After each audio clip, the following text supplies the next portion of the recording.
All right, class. So this time we're going to talk about with direct democracy. We are going to deal with some recent examples that happened across the country in 2020 in different states. Some of these are ballot initiatives, some of these are constitutional amendments, but they're all being voted on directly by the people. And so in 2022, 6 states voted on things about reproductive freedom. I'm trying to use the most neutral term here. And they had different phrasing and different ways to go about it. So in Kentucky and Montana, they are phrased of, say, voting that abortion is not a right found in their state constitutions. Okay? So they're putting it phrased in this way. So in Kentucky, this failed. 48% yes, 52% no. In Montana, relatively similar. 47% yes, 53% no. Now, some other states phrased it differently. So, for example, in Kansas, their state Supreme Court had basically blocked any type of abortion restrictions from the state legislature. So the legislature tried to have an initiative that they were trying to say, yes, the legislature has the authority to make changes about this. And given the makeup of the Kansas legislature, this was perceived by voters as they would be putting on restrictions about abortion. So with this vote, yes, 41%, no, 59%. So the legislature still does not have the authority in Kansas, still with their Kansas Supreme Court. Now in Vermont, their vote was to say abortion is a right. And so in Vermont, this passed with 77% yes, 23% no. So you see the difference between how you phrase the question. So, in Kentucky, the vote is, it's not a right. So it's like double negative. In Vermont, it is a right. Now, in Michigan and California, they combined two different issues. They combined abortion and contraception, which is why I went kind of the more neutral term of reproductive freedom for this, that they were tied together. So in Michigan, this passed 57% yes, 43% no. In California, this passed 67% yes, 33% no. We are going to keep on seeing more of this. Just recently, in 2023, a Kansas-like amendment was put forward with the ballot initiative in Ohio, and that failed. That would have made it harder to pass an initiative that would have protected abortion rights. In 2024, this could come up in Iowa and Arizona and Florida, something to keep an eye out for. Next one is marijuana legalization. For a long time, politicians have been kind of nervous on this subject. And so a lot of this, any legalization progress was happening with these direct democracy initiatives. So we saw some of this in 2020. Medical marijuana got approved in Mississippi, though their state Supreme Court overruled that over a technicality, and South Dakota. And then there were votes on recreational marijuana that got approved in Arizona, Montana, and New Jersey.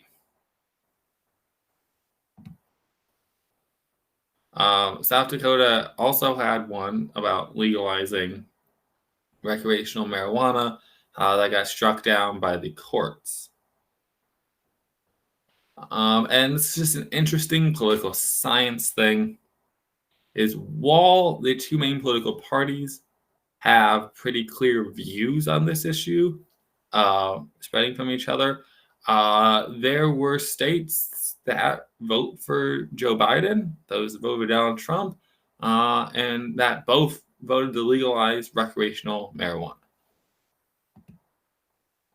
So in 2022, there were ballot initiatives to legalize recreational marijuana in Missouri, which has passed 53%, and Maryland, where it passed with 67%.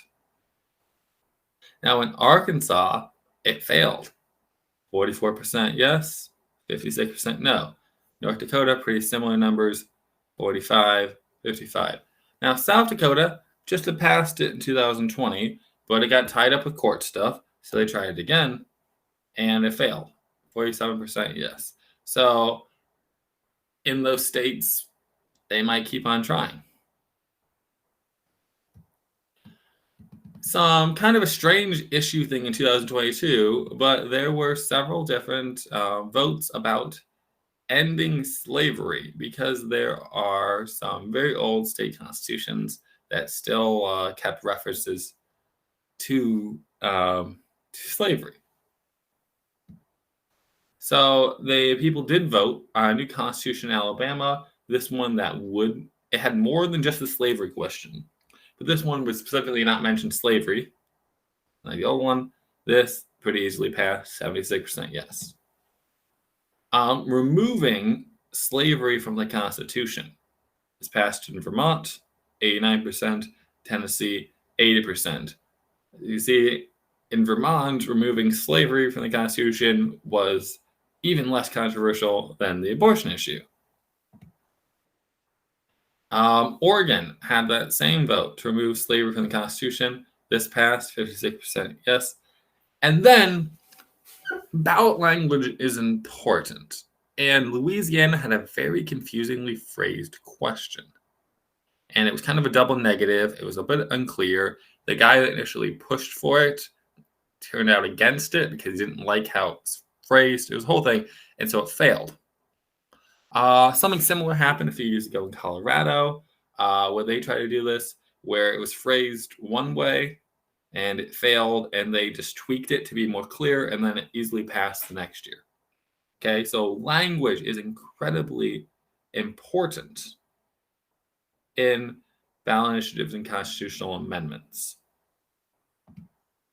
Then there were some votes on how ballot measures are done, and this probably applies more to what I was alluding to with Ohio, where a lot of these states is at 50%, and the state legislatures want to move it up. And that is because typically the people are voting for policies that are against the type of stuff that's coming from the legislature. So they tried this in Arkansas to raise the threshold to 60%. This failed, only 41% yes. No, it was 59%. In South Dakota, they did this in the summer, which didn't impress people, and this failed pretty easily as well by a 2-to-1 margin. Now, like Arizona, they had it where they said, okay, we're going to increase the threshold to 60% if it raises taxes. And this narrowly passed. And so, that is something where, again, the language is quite important. Okay, so we're going to look at some stuff from California and Colorado because they have lots of ballot measures, and things get very weird in these states when there isn't necessarily a party label put on something. And so some of these things are like require funding for K-12 music and art education. Okay, it passed pretty easily, 64% yes. Ban flavored tobacco products. People are concerned about kids getting into it. Okay, 64% passed. Allow sports betting at American Indian casinos. This is something that is very common in a bunch of states across the country. For some people, it's not controversial at all. This failed. Only 33% yes. Allow sports betting online. This is legal in dozens of states now. There's lots of commercials about all these things. Only 18% yes. It failed heavily. So a lot of different splitting here. In Colorado, they had a vote on should we allow stores that are licensed to sell beer to also sell wine. Passed by 2%. Then there was a question to criminalize the use of psychedelic plants and fungi. So, shrooms. This passed by 8%. So, in other states, one of those would have been much more controversial than the other. Allow the delivery of alcohol. This narrowly failed. And Colorado went hard against allowing grocery stores to sell wine, something that many grocery stores do in other states.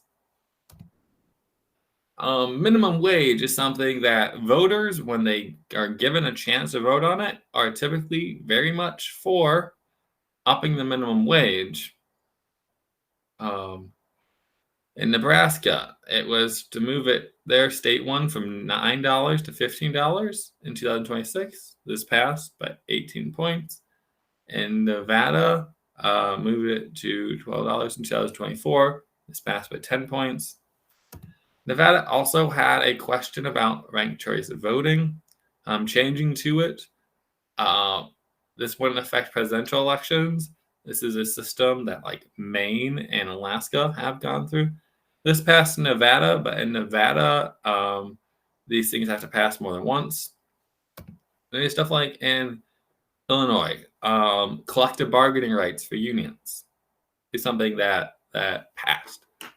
So direct democracy is very interesting because you get a lot of ticket splitting where people will vote for a party that might actually be against the policy that they're going for and for a ballot initiative because people think about it in a different way. So there's lots of different direct democracy that occurred in 2022 that is going to continue next year in 2024. So I would definitely advise you to read up if your state has these ballot initiatives, these constitutional amendments.